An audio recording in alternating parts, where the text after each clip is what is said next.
Brawly, Wattson. These are two of the hardest fights in Emerald Kaizo. Many new players get to this point, but the gym leader's overpowering fully evolved Pokemon are often too much to handle, even for experienced Nuzlockers.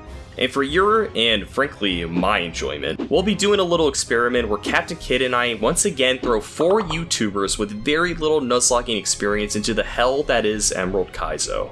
Captain Kid made a video on this race as well, so please make sure to check out the link in the description and go check out his video. So sit back and let's see how our 4 contestants CJ, Jaden, Smallant, and Weegee do. Previously, we made them fight Roxanne, and let's just say it didn't go very well. I had the perfect strategy. It was gonna live, but it poisoned me, and then I died. Bro, you need to move. You need to move. Come on. You can be paralyzed for the rest of your life. You need to move now. If they crit me right now, I'm gonna scream. It doesn't matter. You were on low HP.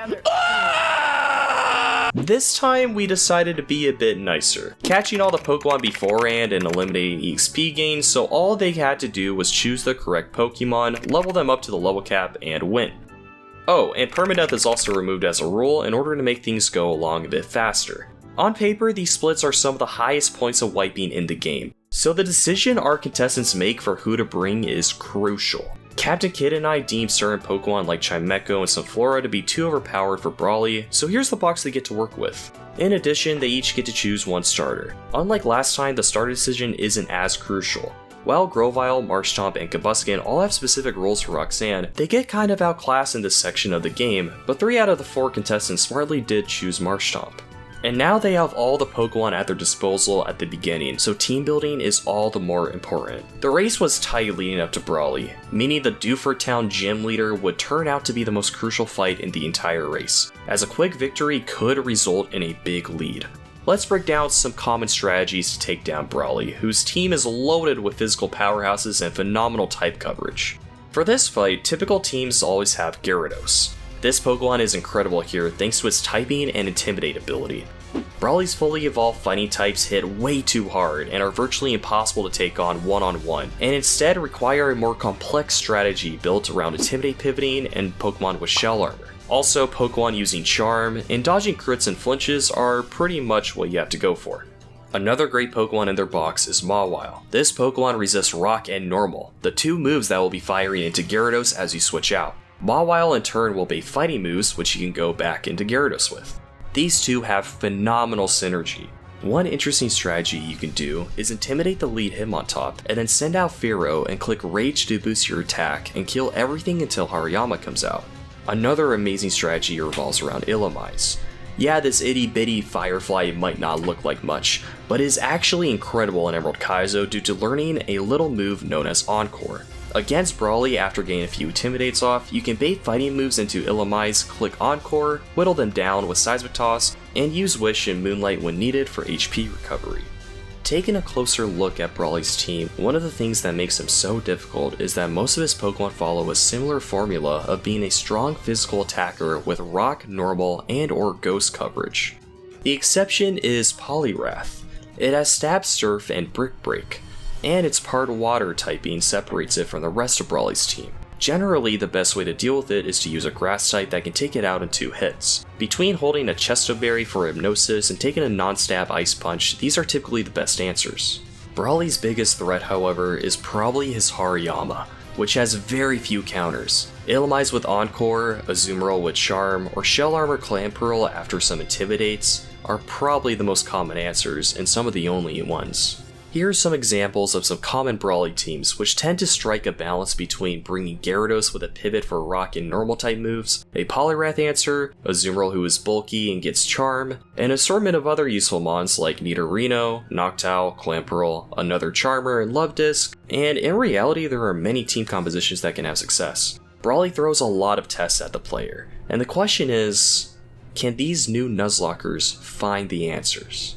Smallant and CJ both take Tyrogue, who randomly gets one of its 3 evolutions. Smallant luckily gets Hitmontop, which has Intimidate, and it can check a lot of mons on Brawly's team. CJ on the other hand gets Hitmonlee, a lot worse but still viable. Speaking of CJ, he's the first to take on Brawley.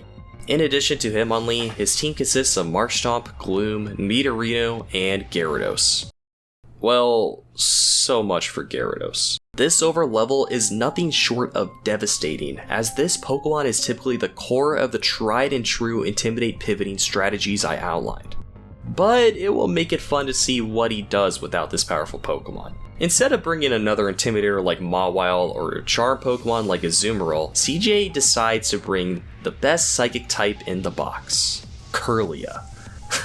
Was this bait? You bet it was. In CJ's first attempt, Fake Out Crit does half to not to while it fires a powerful Psybeam, but gets knocked out by Rock Slide. Marshtomp takes on Hitmontop, but it brings out Hitmonlee, who returns the favor. Nidorino also goes down after a few Rock Slides, and Kirlia gets easily destroyed in one shot. At this point, this team is too far behind. In order to get past Brawley, CJ is going to need to just brute force it and hope there's enough luck to win eventually, or switch up his team composition. On the topic of changing team compositions, Weegee will switch his team up even before the Brawley fight. Maybe seeing that Kirlia was slow and has the physical bulk of a piece of vegetable lasagna, he puts it in the box along with his Butterfree and Noctowl, replacing these three with Spoink, Growlithe, and Mawile. This uniquely gives him 3 Intimidators, and the beautiful synergy between Gyarados and Mawile that we discussed earlier. However, already having all this Intimidate support will undermine the need for Growlithe. Although it's a great ability, Growlithe hits as hard as a soggy piece of cardboard, and even gets hit really hard through Intimidate. It also doesn't pivot well on any of Brawley's Pokemon, as it only resists Poliwrath's Ice Punch. But Poliwrath will quickly dispose of it with Surf. This leaves Spoink, Nidorino, and Combusken as Weegee's main offensive options. However, Combusken lacks high power moves, and Spoink, while good, can't take enough hits to consistently be an answer. With all this said, Brawley is beatable with its team composition, and a few small adjustments could result in an amazing Brawley team. Weegee's first attempt doesn't go much better than CJ's. Rather than going with the Intimidate pivoting strats, Weegee tries to 1v1 the Hitmontop with Gyarados, and this leaves him with no fighting to resist Intimidator for the rest of the team, and he falls shortly after. But with more attempts, he can learn the pivot strategies necessary to take out Brawley, so we'll tune back to him soon. In the meantime, let's take a look at Jaden, who I would say has the most unique team of the 4 contestants. She too made a lot of switches with her team before Brawley, swapping out Nosepass, Marshtomp, Gloom, and Dustox. There's a lot to dissect here. First of all, she has Azumarill and Luvdisc, commonly known as the Charm Squad. These two paired with Shell Armor Clamperl form a pretty solid core. However, Captain Kidd, the evil bastard he is, put both Marill and Azurill in the box. See, Azurill learns Charm and then evolves via friendship, but Marill does not learn Charm.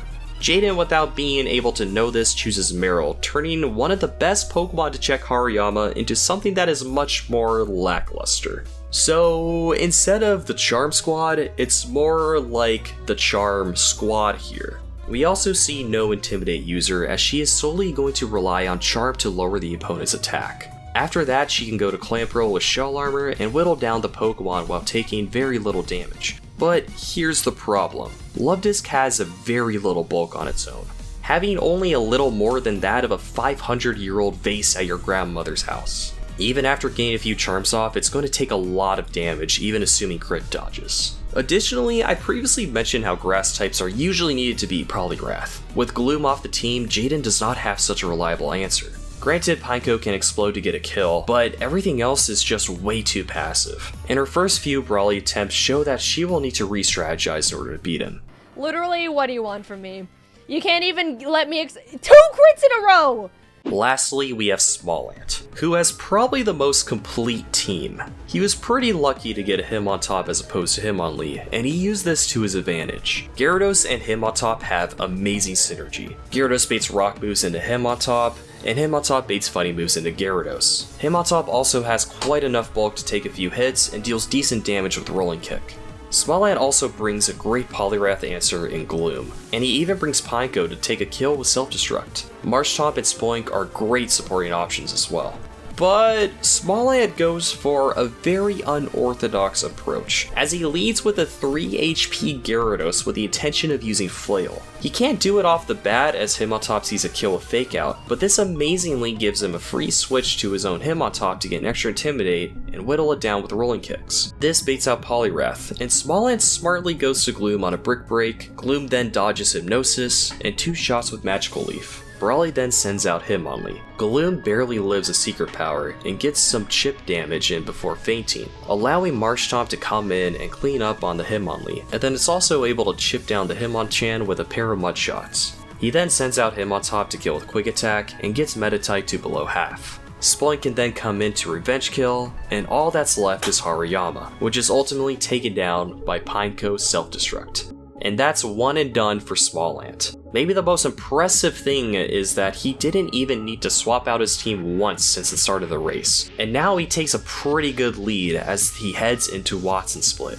Ahead of him is a long stretch of puzzles and trainers, so we'll tune back into him later and see what adjustments the other competitors are making. While CJ's first attempt versus Brawley saw him get relatively close to victory with Brawley just down to his Hariyama, his second attempt didn't go quite as well. He tries out a Nidorino lead, but fails the 1v1, and then his Natu gets one-shot by Hitmonlee. Again, his team is just too far behind. Kirlia even fails to do 50% to Hitmonchan.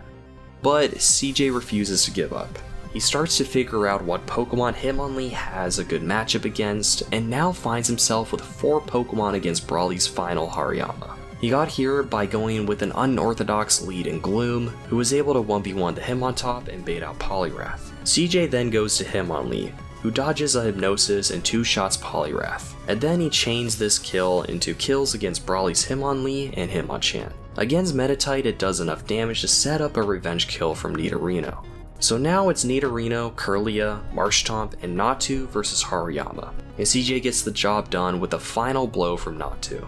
CJ can now move on to Wattson Split, but with Brawley taking longer to complete, his comeback hopes hinge on some slip-ups from Smallant. While CJ was able to clear Brawley with a brute force strategy, Weegee is struggling to get that strat to work. He had the tools for Intimidate pivoting, but it was all about him figuring out how to utilize them. He eventually goes back to the drawing board, swapping out Growlithe for the significantly more useful Noctowl. He also now leads with Mawile to lower Hitmontop's attack and gives Spoink a winning matchup. Noctowl takes out Hitmonchan, then Weegee smartly goes into Mawile on the incoming Hitmonlee Rock Slide. This sets up Gyarados to come in on a -2 attack Hitmonlee and squeak out the 1v1. Then Meditite comes in, and this is where things are about to go downhill. It kills Gyarados with Fake Out and 2 shots Combusken, but Nidorino can pick up the kill and chain that into Poliwrath to kill. So all that Brawley has left is Hariyama, but Weegee's only remaining Mon is Mawile. So once again, Brawley ultimately prevails. Weegee is incredibly close at this point. Just a little more Intimidate pivoting and he can get the W. Surprisingly, he changes up his team before going into the next attempt, swapping out Nidorino for Butterfree. And this is a genius decision. Butterfree quad resists fighting type attacks, so he's able to switch between Mawile and Butterfree. With more pivoting and fantastic positioning with his offensive mons like Noctowl, he puts himself in a position to face Hariyama with 5 whole Pokemon left, and he emerges victorious. Ultimately, Weegee learned how to utilize his team to its fullest potential and make strategic adjustments between attempts to improve and eventually beat Brawley. But once again, it quite frankly all depends on what Smallant does from here. He jumped out to an enormous lead, beating Brawley in about 23 minutes before anyone else, and he made his way to beating the Aqua Grunt back-to-back in the Slateport Museum on his very first try. What can't be overstated is the brilliance of Smallant's team building during Wattson Split. He chose 3 of the most powerful Pokemon you can get at this point in Gyarados, Hariyama, and Donphan, the latter 2 of which he gets from the expanded Wattson box we give the contestants access to after beating Brawley. These 3 surpass the base stat total of almost anything you could have at this point, and having amazing rolls to go along with it. Smallant additionally picks up Swalot, eliminating his weakness to grass and getting a hard-hitting Sludge Bomb user, who also has access to Encore. He keeps his trusty Marshtomp, who will be great against many electric types throughout Watson's gym. And finally, he has Spinda. On the surface, this Pokemon seems like nothing special. This is until you realize that it is buffed to 80 across the board in all its base stats, and has access to Fake Out and Hyper Voice. Oh yeah, Hyper Voice is also buffed to 120 base power in Emerald Kaizo. All this comes together to make Spinda one of the most hard-hitting Pokemon at this point in the game. And honestly, Spinda might have just been the best Pokemon Smallant could have chosen for this format. And I don't know if it was straight luck that he found this, or he masterfully researched it beforehand, but this squad is very, very powerful. An interesting note, however, is that he doesn't have the most popular Pokemon for this part of the game in Volt Absorb Lantern. Usually the rival fight can be pretty tricky, but Smallant seems to have the perfect check to each of their Pokemon. Marshtomp easily counters Plusle and Nidorino, Swalot destroys Grovyle with Sludge Bomb, and Spinda blasts the Pidgeotto with Hyper Voice. Proceeds to live on 2 HP to take out the Charmeleon, and even does over half to Croconaut before Swalot finishes the job.